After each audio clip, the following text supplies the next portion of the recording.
ನಮಸ್ಕಾರ.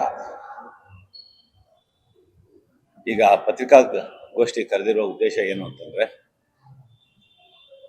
3 ದಿನಗಳ ಹಿಂದೆ ಇದೇ ವೀರೇಶ್ ಚಿತ್ರಮಂದಿರದಲ್ಲಿ ಕುಲದಲ್ಲಿ ಕೀಳ್ಯಾವುದೋ ಚಿತ್ರದ ಪ್ರಮೋಷನ್ ಪತ್ರಿಕಾಗೋಷ್ಠಿ ನಡೆಯಿತು. 29ನೇ ತಾರೀಕು ಸಂಜೆ. ಆಗ ಚಿತ್ರದ ನಾಯಕ ನಟ ಯಾವುದೋ ಒಂದು ಕೇಸಲ್ಲಿ ಅರೆಸ್ಟ್ ಆಗಿ ಮತ್ತು ಕೆಲವು ನಮ್ಮ ಸೀನಿಯರ್ ನಟರುಗಳ ಬಗ್ಗೆ ಅವಹೇಳನಕಾರಿಯಾಗಿ ಮಾತಾಡಿರೋದೆಲ್ಲ ವೈರಲ್ ಆಗಿದ್ದರಿಂದ ನಾವು ಅಮಾಯಕವಾದಂಥ ನಿರ್ಮಾಪಕ, ಹೊಸಬರ ಮೇಲೆ ಹಣ ಹೂಡಿ ಹಲವು ಕೋಟಿಗಳನ್ನ ಇನ್ವೆಸ್ಟ್ ಮಾಡಿರುವಂಥ ನಿರ್ಮಾಪಕ ಬೀದಿಗೆ ಬರಬಾರ್ದು ಅನ್ನೋ ಒಂದೇ ಉದ್ದೇಶದಿಂದ, ಎಷ್ಟೇ ಕೆಲಸ ಕಾರ್ಯ ಇದ್ದರೂ ನನಗೆ ಆರೋಗ್ಯ ಸರಿ ಇಲ್ಲದೆ ಇದ್ರೂ ನಾನು ಅವತ್ತು ಬಂದು ಪತ್ರಿಕಾಗೋಷ್ಠಿಗೆ ಬಂದಿದ್ದೆ. ತಡ ಆಯಿತು. ತಡ ಆದಮೇಲೆ ನನಗೆ ಮೈಕ್ ಕೊಟ್ಟರು. ಆಗ ಯಾರೋ ಒಬ್ಬರು ರಿಪೋರ್ಟರ್ ಕೇಳಿದ್ರು, ಚಿತ್ರತಂಡದಿಂದ ಈ ಥರ ಒಂದು ಘಟನೆ ನಡೆದಿದೆ ಅಂತ. ನಾನು ಅವಾಗ ಪ್ರಶ್ನೆ ವಾಪಸ್ ತಗೊಳ್ಳಿ, ಚಿತ್ರತಂಡದಿಂದ ನಡೆದಿಲ್ಲ, ಇದು ಒಬ್ಬರು ಕಲಾವಿದ ಮಾಡ್ಕೊಂಡಿರೋಂಥ ಎಡವಟ್ಟು ಅಂತ ಹೇಳಿ ಒಂದು ಗಾದೆ ಮಾತನ್ನು ಬಳಸಿದ್ದೀನಿ. ಮತ್ತೆ ಅದನ್ನು ಇಲ್ಲಿ ರಿಪೀಟ್ ಮಾಡೋ ಉದ್ದೇಶ ಇಲ್ಲ ನನಗೆ. ಅದು ರಾತ್ರಿ ಸುಮಾರು 11-11:30 ಅದು ಟೆಲಿಕಾಸ್ಟ್ ಆಗಿದೆ ಪವರ್ ಟಿವಿನಲ್ಲಿ. ಅದು ನನ್ನ ಅರಿವಿಗೆ ಬಂತು.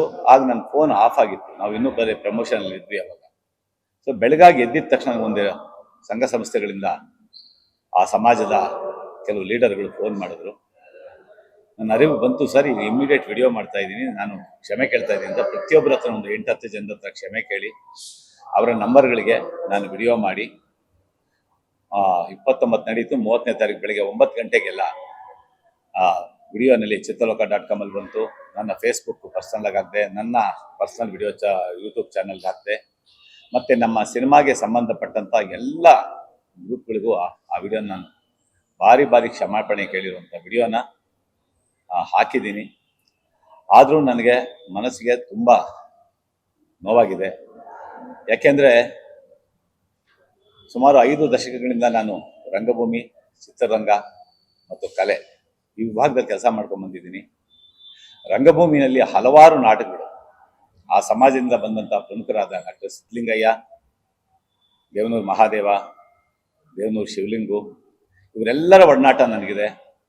ಹಿರಿಯ ಅಧಿಕಾರಿಗಳಾದ ಸುಭಾಷ್ ಭರಣಿ, ಮಾಲಗಿತ್ತಿ ಸಾಹೇಬ್, ಬಸವರಾಜ ಮಾಲಗಿತ್ತಿ ಸಾಹೇಬರು, ಮತ್ತು ದಿವಂಗತ ಶಿವರಾಮ್ ಅವರು, ಹೀಗೆ ಹಲವು ಆ ಸಮಾಜದ ಹಿತಚಿಂತಕರು ಮತ್ತು ಗಣ್ಯರು, ಬರಹಗಾರರು, ಲೇಖಕರು ಮತ್ತು ಅಧಿಕಾರಿಗಳು ಎಲ್ಲರ ಒಡನಾಟ ನನಗಿದೆ. ಎಷ್ಟೋ ಜನಗಳ ಜೊತೆ ಒಂದೇ ತಟ್ಟೆನಲ್ಲಿ ಊಟ ಮಾಡಿದ್ದೀನಿ. ನನ್ನ ಮನಸ್ಸಿನಲ್ಲಿ ಯಾವುದೇ ಭೇದ ಭಾವ ಇಲ್ಲ. ಅದಕ್ಕೋಸ್ಕರ ಮತ್ತೆ ಮೊನ್ನೆ ನಡೆದಂಥ ಪತ್ರಿಕಾಗೋಷ್ಠಿಯ ಜಾಗದಲ್ಲೇ ಅವತ್ತಿದ್ದರು ನಮ್ಮ ಡೈರೆಕ್ಟರ್ ರಾಮನಾರಾಯಣ್ ಇದ್ದರು, ನಮ್ಮ ಪ್ರೊಡ್ಯೂಸರು ಸಂತೋಷ್ ಇದ್ದರು. ಅವರ ಸಮ್ಮುಖದಲ್ಲೇ ನಮ್ಮ ಇದರ ಸಲುವಾಗಿ ವಾಣಿಜ್ಯ ಮಂಡಳಿಗೆ ಹೋಗಿ ಪ್ರತಿಭಟನೆ ನಡೆದಿದೆ. ಅಲ್ಲಿಗೆ ಲೆಟರ್ ಕೊಟ್ಟಿದ್ದಾರೆ ಆ್ಯಕ್ಷನ್ ತಗೋಬೇಕು ಅಂತ. ಅದಕ್ಕೆ ಅದೇ ಜಾಗದಲ್ಲಿ ಒಂದು ಪತ್ರಿಕಾಗೋಷ್ಠಿ ಮಾಡೋಣ, ಇದೇ ಜಾಗದಲ್ಲಿ ಪತ್ರಿಕಾಗೋಷ್ಠಿ ನಡೆದಿದ್ದು, ಇಲ್ಲೇ ಮಾಡೋಣ ಅಂತಂತೂ ನಿಮ್ಮನ್ನು ಕರೆದಿದ್ದೀನಿ ಇವತ್ತು. ಹಿಂದೆ ನಮಗೆ ನಾನು ಗುರುಗಳೇ ಅಂತ ಮೇಷ್ಟ್ರೆ ಅಂತ ಕರಿತಿದ್ದೆ. ಕವಿ ಡಾಕ್ಟರ್ ಸಿದ್ಧಲಿಂಗಯ್ಯ ಅವರು ಅದೇ ಸಮಾಜದಿಂದ ಬಂದವರು. ಮತ್ತೆ ಆ ಸಮಾಜದ ಪದ ಉಪಯೋಗಿಸಬಾರ್ದು ಅಂತ ನಾನು ತೀರ್ಮಾನ ಮಾಡಿದ್ದೀನಿ. ಅವ್ರು ಯಾವಾಗಲೂ ಪ್ರೀತಿಯಿಂದ ಸುಬ್ಬಣ್ಣ ಅನ್ನೋರು ನನಗೆ, ಡಾಕ್ಟರ್ ಸಿದ್ಧಲಿಂಗಯ್ಯ ಅವರು. ಸುಬ್ಬಣ್ಣ ತಪ್ಪು ಮಾಡಿದ್ರೆ ಸಣ್ಣವನಾಗೋದಿಲ್ಲ, ಮಾಡಿದ ತಪ್ಪನ್ನ ತಿದ್ಕೊಳ್ದೇ ಇದ್ರೆ ಸಣ್ಣವನಾಗ್ತಾನೆ ಅಂತ.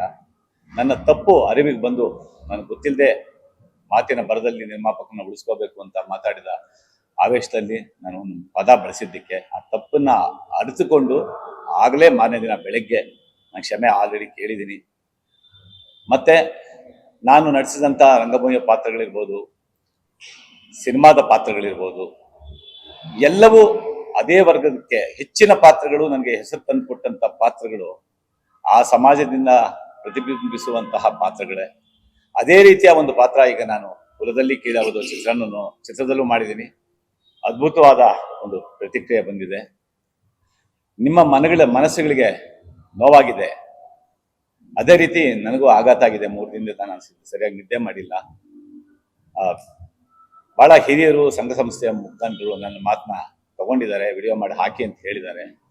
ಆದ್ರೂ ಕೆಲವರು ಪದೇ ಫೋನ್ ಮಾಡ್ತಾ ಇದ್ದಾರೆ. ಹೀಗಾಗಿ ನಾನು ಯಾರಿಗೂ ಫೋನ್ಗೆ ಸಿಗ್ತಾ ಇಲ್ಲ. ಆದರೂ ತಪ್ಪಿಸ್ಕೋಬಹುದು, ನಾವು ಸಮಾಜದಲ್ಲಿ ಬದುಕಬೇಕು. ಅದಕ್ಕೋಸ್ಕರ ನಾನು ಪತ್ರಿಕಾಗೋಷ್ಠಿ ಕರೆದು ನನ್ನ ತಪ್ಪನ್ನ ನಿಮ್ಮ ಸಮಾಜದ ಎದುರಿಗೆ ಒಪ್ಕೊಳ್ತಾ ಇದ್ದೀನಿ. ಯಾಕೆಂದರೆ ನನಗೆ ವಾಣಿಜ್ಯ ಮಂಡಳಿಯವರು ಪತ್ರ ಬರೆದಿದ್ದಾರೆ.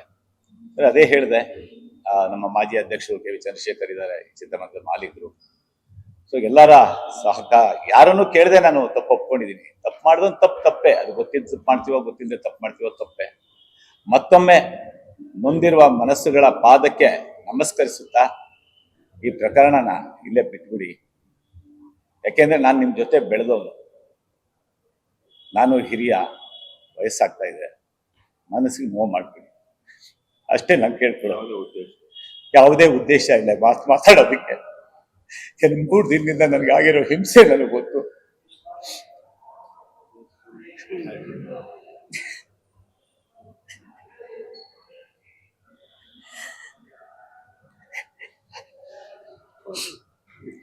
ಐದು ದಶಕಗಳಿಂದ ಎಲ್ಲ ರೀತಿ ಗೆಳೆಯರು ನನ್ನ ಜೊತೆ ಇದ್ದಾರೆ. ಕನ್ನಡ ಪ್ರಾಧಿಕಾರದ ಅಧ್ಯಕ್ಷರಾಗಿದ್ದರು ಸಿದ್ಧಲಿಂಗ ಅವರು, ಪ್ರೀತಿಯಿಂದ ನನಗಿನ್ನ ಹಿರಿಯರು, ಅವರು ಸುಬ್ಬಣ್ಣ ಅಂತ ಮಾತಾಡಿಸ್ತಾ ಇದ್ರು. ಎಲ್ಲರ ಜೊತೆಗೂ ನಾನು ಬೆರೆತು ಜೊತೆಗೆ ಬಾಳ್ತಾ ಇದ್ದೀನಿ. ಯಾವುದೇ ಉದ್ದೇಶ ಇಲ್ಲ. ಒಂದು ಚಿತ್ರನ ನಿಲ್ಲಿಸ್ಕೋಬೇಕು, ಒಬ್ಬ ವ್ಯಕ್ತಿಯಿಂದ ಹಾಳಾಗಬಾರ್ದು. ನಾನು ಮಾತಿನ ಆವೇಶದಲ್ಲಿ ಏನೋ ಒಂದು ಗಾದೆ ಥರ ಬಳಸ್ಬಿಟ್ಟೆ. ದಯವಿಟ್ಟು ಮುಂದಿರೋ ಮನಸ್ಸಿಗೆ ಇನ್ನೊಂದು ನೋವು ಕೊಡಬೇಡಿ. ಕ್ಷಮಿಸಿ ಕ್ಷಮಿಸಿ ಕ್ಷಮಿಸಿ. ಇದು ಯಾವುದೇ ಪುಟಾಟಿಕೆ ಅಲ್ಲ, ನನ್ನ ಮನದಾಳದಿಂದ ಬಂದಿರೋ ಮಾತುಗಳು ಅಷ್ಟೇ. ಹಿರಿಯರು ಯಾರಾದ್ರು ಮಾತಾಡಿದ್ರೆ ಮಾತಾಡಿ.